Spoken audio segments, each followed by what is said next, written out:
A ver, pensemos en esto.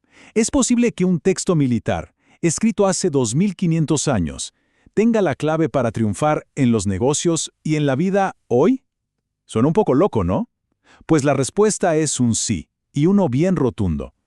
Hoy vamos a meternos de lleno a ver cómo la sabiduría de El arte de la guerra de Sun Tzu se aplica a nuestras batallas de todos los días, desde la oficina hasta la más importante de todas, la conquista de uno mismo. Y todo, absolutamente todo, empieza con esta frase, que es una paradoja increíble de Sun Tzu. La mejor victoria es vencer sin combatir. Y ojo, esto no significa huirle al conflicto, para nada. Se trata de ser tan inteligente, tan estratégico, que ganas la batalla antes de que siquiera empiece. La verdadera conquista no se logra a los golpes, sino con astucia, con preparación y con un conocimiento profundo del rival y sobre todo de uno mismo. Ok, pero para poder usar toda esta sabiduría, primero tenemos que ir al origen, entender sus raíces. En esta primera parte, Sabiduría Antigua, Reglas Modernas, vamos a ver qué es lo que hace a este libro una guía tan, pero tan vigente. Fíjense en este viaje a través del tiempo, es alucinante. Escrito por allá en el 500 a.C., el texto fue casi un secreto de Asia por siglos y siglos. No fue hasta 1772 que una traducción al francés lo trajo a Europa. Y hoy es lectura obligatoria en academias militares, en las mejores escuelas de negocio y en la diplomacia mundial.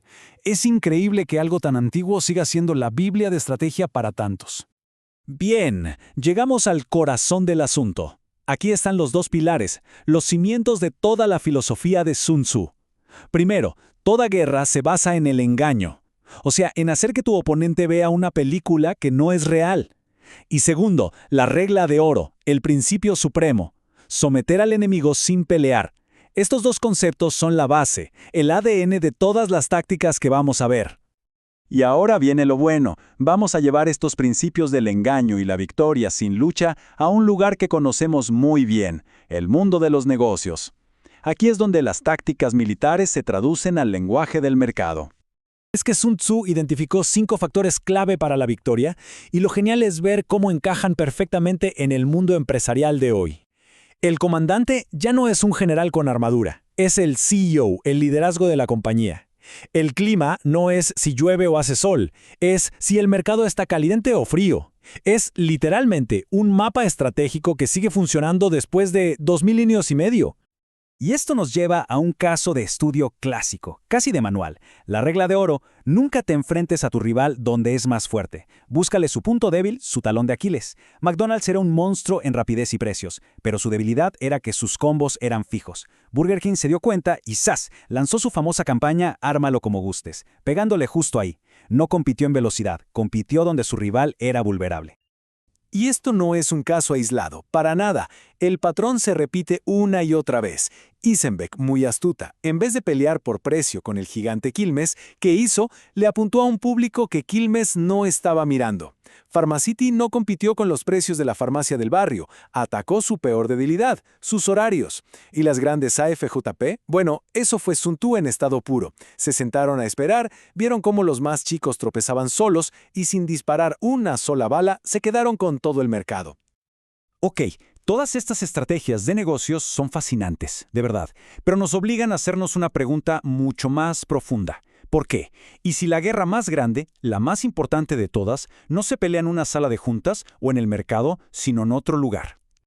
Y con esa pregunta, entramos de lleno a la parte, para mí, más crucial de todas: la guerra dentro de uno mismo. Aquí es donde el arte de la guerra deja de ser un manual de negocios y se convierte en una guía para la vida. Y aquí nace un concepto increíble, el del guerrero filósofo. Y ojo, no hablamos de un soldado con una lanza, hablamos de una persona que entiende que antes de conquistar el mundo exterior, tiene que poner orden en su mundo interior, gobernar sus miedos, sus dudas, sus impulsos, porque esa victoria suprema, la de vencer sin combatir, empieza por conquistarse a uno mismo. Es que al final del día, la armadura que de verdad protege no es de acero, es el carácter que uno forja. Y la mejor arma no es una espada, es una mente entrenada, disciplinada. Esas son las herramientas para la guerra que de verdad importa, la que se pelea adentro. Esta comparación es brutal, de verdad. Piensen en un líder auténtico como el sistema inmune de un equipo. ¿Qué hace? Protege, une, cura, hace a todo el grupo más fuerte. Pero el falso líder es todo lo contrario. Es como un virus. Se mete, genera división, se come la energía del equipo y al final lo deja débil, enfermo desde adentro. Muy bien, suena genial todo esto, pero ¿cómo se aplica en el día a día? ¿Cómo se vive esta filosofía? Bueno, para eso existe algo como un código, una guía práctica. Este código se basa en 4 pilares fundamentales. Primero, conocerse. Ese es el primer espía, la mejor fuente de inteligencia que se puede tener. Segundo, elegir bien la espada, o sea, los aliados, la gente con la que se pelea codo a codo. Tercero, vivir con integridad. El honor es el escudo. Sin eso, se está indefenso. Y cuarto, y quizás el más difícil, dominar los impulsos. La templanza, esa capacidad de no reaccionar en caliente, es la verdadera arma secreta. Y esta frase sobre el honor lo resume todo a la perfección, porque vivir con honor no es una idea poética y ya está. No, significa que cada cosa que se hace, cada decisión que se toma, es un reflejo de lo que uno cree y defiende. Es ser coherente hasta en el más mínimo detalle. Y todo esto nos lleva al gran final, a la idea que lo envuelve todo, una perspectiva que cambia completamente la forma de ver la propia existencia. Se usa esta metáfora poderosa del viaje al Valhalla.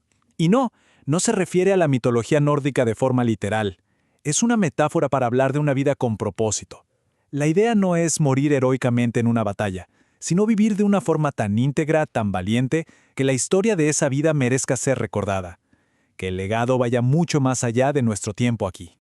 Y aquí está la clave de todo, entender que la vida de cada uno de nosotros es una saga. Una epopeya, y en esa saga cada quien es el protagonista, el héroe. Cada problema, cada elección, cada sacrificio son simplemente los capítulos de esa gran historia que estamos escribiendo día a día. Así que cerramos con esta idea, que es más que una frase, es una invitación, un desafío. Al final, no se trata solo de ganar batallas en la oficina o en el mercado, se trata de usar toda esta sabiduría para construir un legado. Y nos deja con una pregunta resonando mucho más allá de cualquier campo de batalla. ¿Estamos viviendo una historia que de verdad valga la pena contar?